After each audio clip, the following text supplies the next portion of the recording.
चांद सा बरसे हम, सूरज सा चमके हम, स्कूल चले हम, स्कूल चले हम। गुड मॉर्निंग बच्चों, कैसे हैं आप सब लोग। उम्मीद करता हूँ कि आप अच्छे से होंगे। तो आज हमारा केमिस्ट्री का 8th यूनिट है is matter around us pure. ये काफ़ी लंबा चैप्टर है और जिसको पढ़ने में काफ़ी टाइम लगेगा। ठीक है, तो आज हमारा नेक्स्ट टॉपिक है एलिमेंट्स। ठीक है, तो एलिमेंट्स क्या होते हैं। एलिमेंट्स केमिस्ट्री के अंदर एलिमेंट्स को हम कहते हैं पार्ट्स, हिंदी में कहते हैं अंग।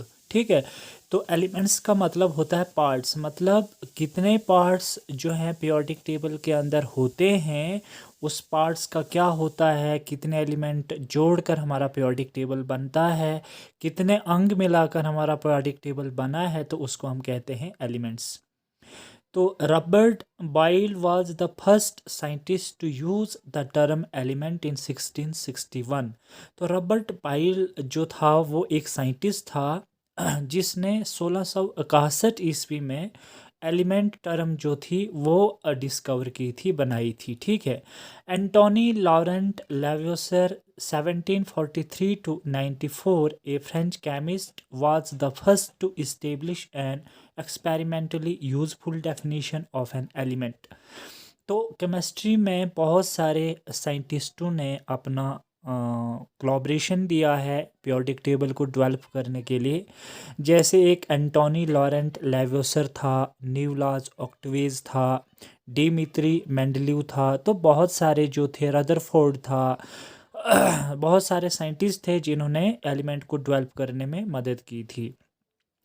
बट जो एंटोनी लॉरेंट लेवोसर था, इसने 1743 और 94 के बीच में, एक फ्रेंच केमिस्ट था, और इसने 1743 टू 94 के बीच में इसने इस एक्सपेरिमेंटल के बेस पे इस एलिमेंट की डेफिनेशन को एस्टेब्लिश किया था। ठीक है, and he defined an element as a basic form of matter that cannot be broken down into similar substance by chemical reaction।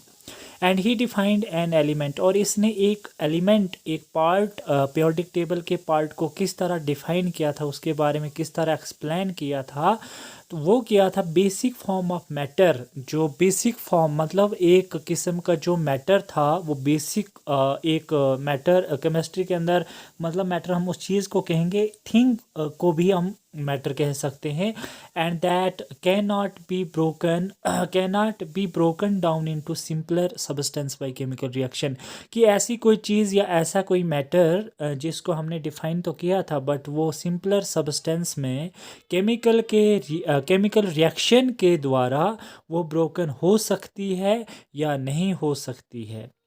Elements can be normally divided into metals, non metals and मेटलाइट्स। तो elements जो होते हैं वो definitely हम 3 चीज़ों में बांटते हैं, मेटल्स, नॉन मेटल्स और मेटलाइट्स। तो हमारा जो पीरियोडिक टेबल है, पीरियोडिक टेबल को हम जनरली 2 पार्ट्स में डिवाइड करते हैं, एक मेटल्स और दूसरा नॉन मेटल्स, और कुछ मेटलाइट्स भी आते हैं।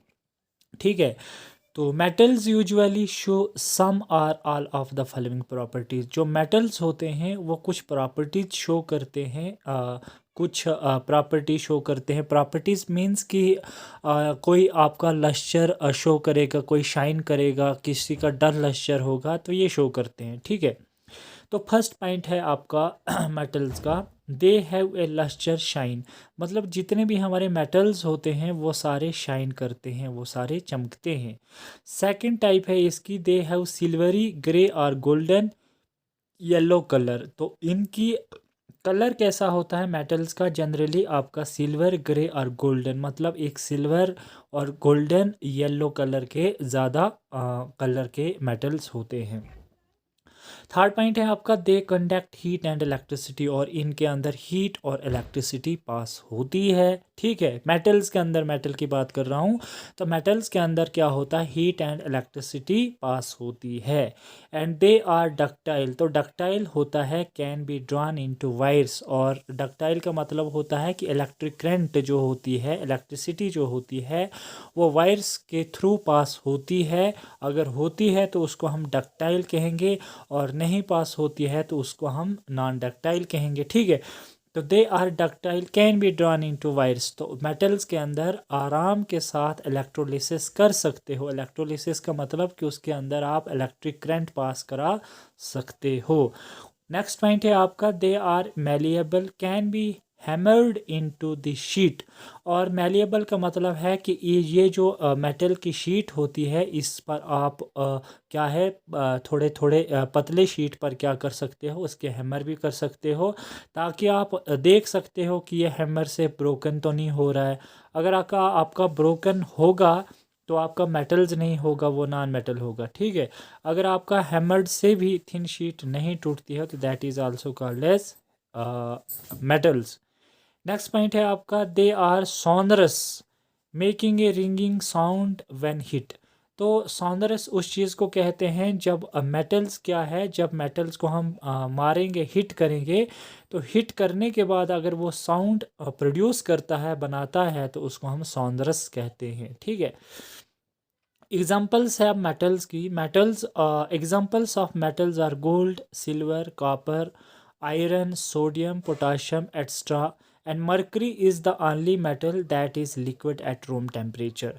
तो एग्जांपल्स आपकी बहुत सारी हैं जहाँ पर मेटल्स की जैसे कि मेटल्स की एग्जांपल हैं गोल्ड हो गया, सिल्वर हो गया, कॉपर हो गया, आयरन हो गया, सोडियम हो गया, पोटाशियम हो गया, और मर्करी भी आपका एक मेटल है, बट ये क्या करता है, metal is only metal, mercury is only metal that is liquid at room temperature. तो मर्करी भी एक मेटल है, बट ये liquid in the form of liquid at room temperature, मतलब जो आपका रूम टेम्परेचर होता है तो हमारा ये मेटल लिक्विड फॉर्म में होता है। ठीक है, non metals usually show some और all of the following properties. अब हमने नॉन मेटल्स के बारे में पढ़ना है कि नॉन मेटल्स कौन सी प्रॉपर्टीज़ शो करते हैं और कौन सी नहीं शो करते हैं। फर्स्ट प्रॉपर्टी इसकी they display a variety of colours. तो वहाँ पे ऊपर था कि ये शाइन करते हैं, हमारे जो मेटल्स हैं वो सिर्फ शाइन करते हैं, बट यहाँ पे हमारे नॉन मेटल्स जो हैं ये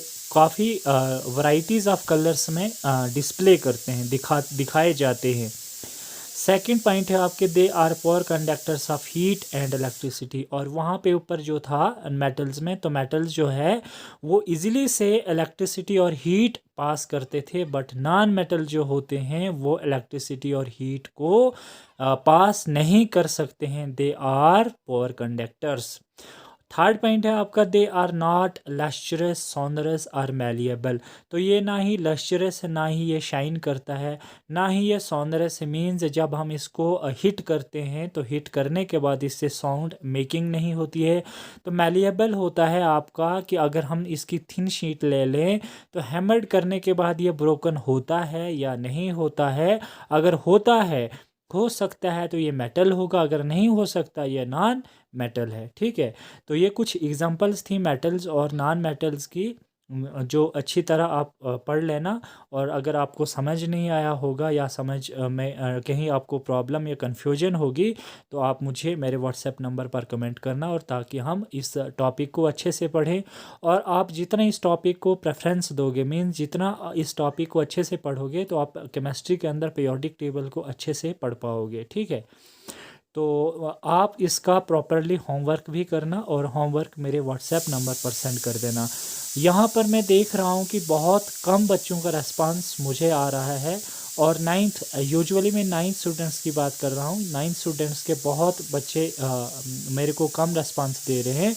तो सभी से रिक्वेस्ट करता हूँ कि वो सभी अपना होमवर्क जो है वो मेरे व्हाट्सएप नंबर पर सेंड करें, और अच्छे से पढ़ें और सेफ़ रहें। घर में सैनिटाइज वगैरह जो भी आपको प्रिकॉशंस मेजर करने हैं वो अच्छे से करें, और घर से बाहर ना निकलें, और जब निकलते हो तो आप मास्क और सोशल डिस्टेंस मेंटेन करें, और stay safe, stay home. Thank you so much.